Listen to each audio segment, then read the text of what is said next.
जैसे कि आप सभी जानते हैं, सच की हमेशा जीत होती है और हमारी एक छोटी सी प्रयास आप तक बड़ी खबर पहुंचाती है। तो स्वागत करते हैं आप सभी का STS न्यूज़ चैनल पर। आगे बढ़ने से पहले आप इस वीडियो को लाइक और चैनल को सब्सक्राइब जरूर कर ले और साथ में बेल आइकन भी प्रेस कर ले। चलिए बढ़ते हैं खबरों की। बता दें, कर्नाटक के खानापुर में एक चुनावी जनसभा को संबोधित करते हुए कांग्रेस महासचिव प्रियंका गांधी ने राज्य सरकार पर जमकर हमला बोला और बताया कि कांग्रेस अगर सत्ता में आती है तो क्या क्या करेगी। जनसभा में कांग्रेस नेता ने कहा कि हमारी पार्टी ने प्रमुख आंगनबाड़ियों में मेरी बहनों के लिए 15,000 रुपये और मिनी आंगनबाड़ी की महिलाओं के लिए 10,000 रुपये तक मानदेय बढ़ाने का फैसला किया है।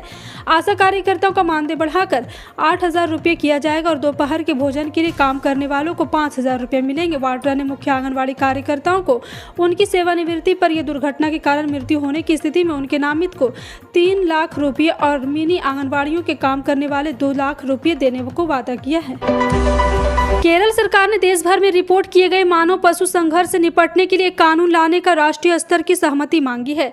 दरअसल पिछले कुछ महीनों में राज्य में मानव और पशु के बीच संघर्ष के मामलों में हुई वृद्धि के मद्देनजर राज्य सरकार ने मांग की है। राज्य में लगातार ऐसे मामले सामने आ रहे हैं। ऐसे ही एक मामला केरल और इडुक्की जिले से सामने आया। दरअसल यहाँ पर एक हाथी ने पिछले कुछ दिनों से काफी तहलका मचाया हुआ है। 29 मार्च को आचार संहिता लागू होने के बाद से प्रवर्तन एजेंसियों ने चुनावी राज्य कर्नाटक में कुल 305 करोड़ रुपए से अधिक की जब्ती की है। इस बात की जानकारी चुनाव आयोग की ओर से दी गई। विधानसभा चुनाव की तारीख सामने आने के बाद चुनाव आयोग अवैध धन और अन्य सामान के परिवहन पर लगाम लगाने के लिए हर संभव प्रयास कर रहे हैं। इसके बावजूद राज्य में कई लोग अवैध तरीके से प्रचार प्रसार की कोशिश भी कर रहे हैं। अफ्रीकी देश सूडान ने गृह युद्ध संकट में फंसे भारतीयों की स्वदेश वापसी की मुहिम ऑपरेशन कावेरी लगातार जारी है। भारतीय नागरिक का 7वां जत्था सुबह जेद्दा से बेंगलुरु के लिए रवाना हो गया था। 7वां आउटबाउंड में सूडान ने 229 भारतीय नागरिकों को लाया गया है। विदेश मंत्रालय के प्रवक्ता अरिंदम बागची ने ट्वीट कर यह जानकारी साझा की है। मोबाइल फोन यूजर्स को जल्दी फर्जी कॉल्स और SMS में मुक्ति मिल सकती है। दरअसल भारतीय दूरसंचार नियामक प्राधिकरण ने सभी टेलीकॉम कंपनियों को निर्देश दिया है कि वे अपने फोन कॉल और मैसेज सर्विस में आर्टिफिशियल इंटेलिजेंस स्पैम फिल्टर लगाएं। नए नियमों के मुताबिक ट्राई ने सभी टेलीकॉम कंपनियों को 1 मई से पहले कॉल और मैसेज फिल्टर लागू करने को कहा है। यह फिल्टर यूजर्स को फर्जी कॉल और मैसेज से बचाने में मदद करेगा। मध्य प्रदेश के 4.5 लाख पेंशनरों को महंगाई राहत देने की मांग को कांग्रेस चुनावी मुद्दा बना रही है। इसके लिए छत्तीसगढ़ सरकार के साथ चर्चा कर आपसी सहमति के प्रावधान को समाप्ति कराने का वादा किया जा रहा है। दरअसल राज्य सरकार छत्तीसगढ़ से सहमति न मिलने की बात यह कर पेंशनरों को राहत देने से मना करती है। अभी प्रदेश में पेंशनरों को 33% की दर से महंगाई राहत तथा कर्मचारियों को 38% की दर से महंगाई भत्ता दिया जा रहा है। पीएम नरेंद्र मोदी ने कर्नाटक के चन्नापटना में एक जनसभा को संबोधित किया। उन्होंने कहा है कांग्रेस और जेडीएस की दृष्टि में कर्नाटक सिर्फ एक ATS है। जी हां, आपको बता दें जबकि भाजपा के लिए कर्नाटक देश के विकास का सबसे महत्वपूर्ण ग्रोथ इंजन है। कर्नाटक ने भी लंबी अस्थिर सरकारों का नाटक देखा है। अस्थिर सरकारों में सिर्फ लूटने के लिए लड़ाई होती है, विकास नहीं होता। इस अस्थिरता के लिए सबसे बड़ी जिम्मेदारी कांग्रेस और जेडीएस है। ये दिखावे के लिए 2 दल है लेकिन दिल से एक हैं। रक्षा मंत्री राजनाथ सिंह मालदीव की 3 दिवसीय यात्रा पर जाने वाले। इस दौरान वे द्वीप राष्ट्र को एक तेज गति वाला गश्ती पोत और एक लैंडिंग क्राफ्ट भारत की तरफ से भेंट में देंगे। रक्षा मंत्रालय ने उनके मालदीव दौरे के बारे में जानकारी दी। मंत्रालय के मुताबिक राजनाथ सिंह मालदीव के लिए 1 मई को रवाना होंगे, जहां वे 3 मई तक रहेंगे। बिहार के सीएम नीतीश कुमार विपक्षी दलों को एकजुट करने की कोशिश तो कर रहे हैं लेकिन खुद पीएम फेस बनते से इनकार करते हैं। आरजेडी और कह रहे हैं कि आरजेडी और उन्हें पीएम मोदी नहीं बनना है और अघोषित तौर पर उनकी भूमि महज कोऑर्डिनेटर को दिख रही है।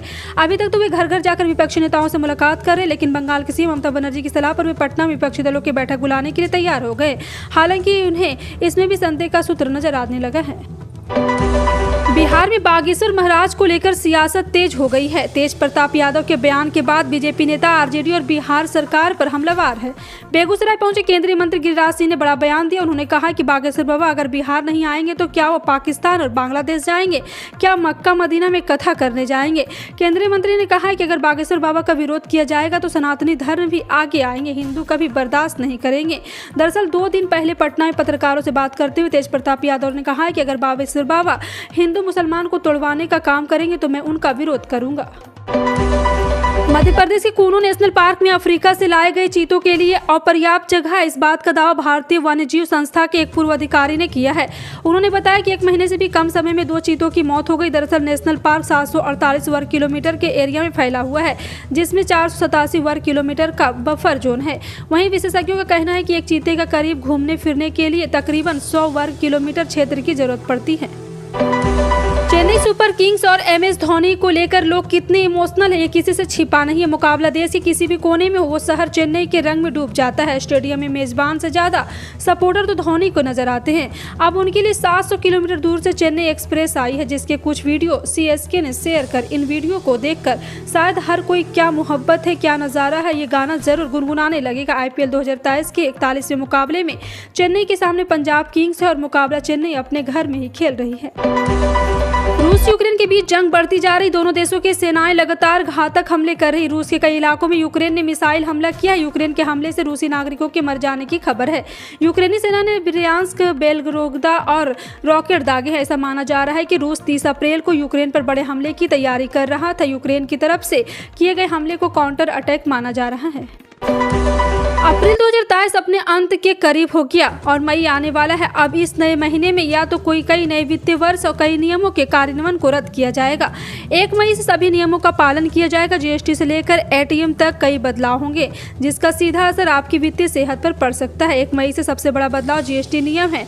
अब नए नियमों के अनुसार जिन कंपनियों का टर्नओवर 100 रुपये अधिक है, वे 7 दिनों के अंतराल के भीतर चालान पंजीकरण पोर्टल को अपनी लेन देन रसीदें अपलोड करेंगे। जी हाँ, साथ ही साथ आपको बता दें कि नियामक सभी म्यूचुअल फंड कंपनियों से यह सुनिश्चित करने का कहा है कि निवेशक म्यूचुअल फंड में KYC वाले हैं, वॉलेट और जरिए ही निवेश करेंगे। जिला उपभोक्ता आयोग ने शिक्षा क्षेत्र की कंपनी बायजूस और इसका विज्ञापन करने वाले अभिनेता शाहरुख खान पर 50,000 रुपये हर्जाना लगाया है। आयोग के अध्यक्ष बलराज कुमार पालोदा ने यह फैसला सुनाया। मामला अन्नपूर्णा रोड निवासी प्रियंका पुत्री मलय दीक्षित का है। उन्होंने जिला उपभोक्ता आयोग में प्रस्तुत परिवाद में कहा है कि उन्होंने अभिनेता शाहरुख खान द्वारा बायजूस एजुकेटेड कंपनी की पढ़ाई के लेकर गुणवत्तापूर्ण बताते हुए उसका विज्ञापन किया था। इसी से प्रभावित होकर उसने IAS की तैयारी के लिए इस कोचिंग से संपर्क किया है। भारत चीनी के सबसे बड़े उत्पादक और निर्यातक देशों में से एक है। उत्पादन में गिरावट और अगले साल लोकसभा चुनाव से पहले आर्थिक मंदी के जोखिम को कम करने के लिए केंद्र ने चीनी के निर्यात पर प्रतिबंध लगा दिया है। भारत में चीनी की कीमत नियंत्रित करने के लिए केंद्र सरकार ने अक्टूबर 2023 तक इसके एक्सपोर्ट पर बैन लगा दिया है। सूत्रों के मुताबिक मंत्री की एक समिति ने सिफारिश की है कि मिलों द्वारा निर्यात के लिए चीनी की डिस्पैच को तत्काल प्रभाव से रोका जाना चाहिए। दिल्ली के मुख्यमंत्री अरविंद केजरीवाल की आधिकारिक आवास की मरम्मत पर करोड़ों रुपए खर्च को लेकर उपजे विवाद के बीच उपराज्यपाल VK सक्सेना ने अधिकारियों को खर्च का रिकॉर्ड सुरक्षित रखने का आदेश दिया है और 15 दिनों के भीतर मामले पर रिपोर्ट मांगी है। वहीं केजरीवाल सरकार की PWD मंत्री आतिशी ने LG के मुख्य सचिव को लिखी चिट्ठी के संवैधानिक और लोकतांत्रिक बताया। उन्होंने कहा है कि इस तरह की चिट्ठी लिखना उपराज्यपाल अधिकार के क्षेत्र के बाहर। माइक्रो ब्लॉगिंग प्लेटफॉर्म ट्विटर ने शुक्रवार को एक चौंकाने वाली घटना भी भारत के सबसे बड़े न्यूज एजेंसी NI और अंग्रेजी न्यूज चैनल NDTV का ट्विटर हैंडल ब्लॉक कर दिया था। हालांकि दोनों संस्थाओं द्वारा एलन मस्क को टैग कर की गई शिकायत के कुछ घंटों बाद दोनों के ट्विटर अकाउंट बहाल कर दिए गए हैं। हालांकि अचानक अकाउंट ब्लॉक करने के ट्विटर के इस कदम से NI को जहां अपने दूसरे हैंडल से अपनी खबरें शेयर करनी पड़ रही थी, वहीं NDTV इंडिया को भी मुश्किलों का सामना करना पड़ रहा था। कर्नाटक में होने वाले विधानसभा चुनाव के लिए बीजेपी ने कई बड़े दिग्गजों को चुनावी प्रचार मैदान में उतार दिया। आरोप प्रत्यारोप का दौर लगातार जारी है। बीजेपी के कई मंत्री और मुख्यमंत्री जनसभाएं कर रहे हैं। उत्तर प्रदेश के मुख्यमंत्री योगी आदित्यनाथ भी कर्नाटक में चुनाव प्रचार कर रहे हैं। यूपी के CM ने पिछले दिनों प्रधानमंत्री नरेंद्र मोदी पर कांग्रेस के राष्ट्रीय अध्यक्ष मल्लिकार्जुन खड़गे द्वारा की गई विवादित टिप्पणी की जमकर आलोचना की। इसे लेकर उन्होंने कांग्रेस पर निशाना साधा। दिल्ली के मुख्यमंत्री आवास में हुए रिनोवेशन का मामला लगातार तूल पकड़ता जा रहा है। उपराज्यपाल VK सक्सेना ने इस मामले में चीफ सेक्रेटरी से ये फाइल मांगी है। दरअसल दिल्ली के CM आवास की देखरेख में कथित तौर पर 45 करोड़ खर्च करने को लेकर बीजेपी लगातार अरविंद केजरीवाल पर निशाना साध रही है। इसी बीच उपराज्यपाल VK सक्सेना ने मुख्यमंत्री के चीफ सेक्रेटरी से संबंधित फाइल मांगी, जिसके बाद आम आदमी पार्टी के नेता उपराज्यपाल पर हमलावर है। देश भर में मौसम में लगातार बदलाव हो रहे हैं। इस बदलते मौसम की सबसे ज्यादा मार किसानों पर पड़ी है। बारिश ओलावृष्टि से महाराष्ट्र में भी सैकड़ों एकड़ में फसलें बर्बाद हुई। यहाँ के छत्रपति संभाजी नगर में लगातार 2 दिनों से हो रही बारिश के चलते खेतों में खड़ी फसलें बर्बाद हुई है। कई किसानों के घरों में पानी भर गया है और घरों में रखी कपास भी पानी से भीग गई। कपास के अलावा बैजापुर तालुका के बोरदह गाँव क्षेत्र में बेमौसम बारिश के कारण किसानों की प्याज की भारी नुकसान पहुंचा है। एलन मस्क ने माइक्रो ब्लॉगिंग साइट ट्विटर पर शनिवार को बड़े बदलाव करने का ऐलान किया। उन्होंने ट्वीट करते हुए बताया है कि अब मीडिया पब्लिशर्स को अगले महीने से सोशल मीडिया प्लेटफॉर्म पर आर्टिकल बढ़ाने के लिए यूजर से चार्ज लेने की अनुमति मिलेगी। इस फीचर के रोल आउट होने के बाद वे यूजर भी आर्टिकल पढ़ सकेंगे जिनके पास मंथली सब्सक्रिप्शन नहीं और कभी कभार आर्टिकल पढ़ना चाहते हैं। ऐसे यूजर्स के प्रति आर्टिकल के हिसाब से चार्ज देना पड़ेगा। एलन मस्क ने कहा, यह मीडिया ऑर्गेनाइजेशन और पब्लिक दोनों के लिए एक बड़ी जीत होनी है। पेट्रोल और डीजल की कीमतों में यानी कि 30 अप्रैल को भी कोई बदलाव नहीं हुआ और दिल्ली में पेट्रोल की कीमत 96.72 रुपये जबकि डीजल 89.62 रुपये प्रति लीटर पर बिक रहा। देश के 16 राज्यों में पेट्रोल के दाम 100 रुपये लीटर से ऊपर बना हुआ है और कच्चे तेल की कीमतों में तेजी देखने को मिल रही है। यह $80 प्रति बैरल के पास निकल गया है। फिलहाल आपका इन सभी खबरों पर क्या कहना है, कॉमेंट सेक्शन में टाइप करके जरूर बताएं। इसी तरह के पल पल की अपडेट जानने के लिए जुड़े रहें आप अपने NTS न्यूज चैनल से। मिलते हैं अगली बड़ी खबर में, तब तक के लिए जय हिंद।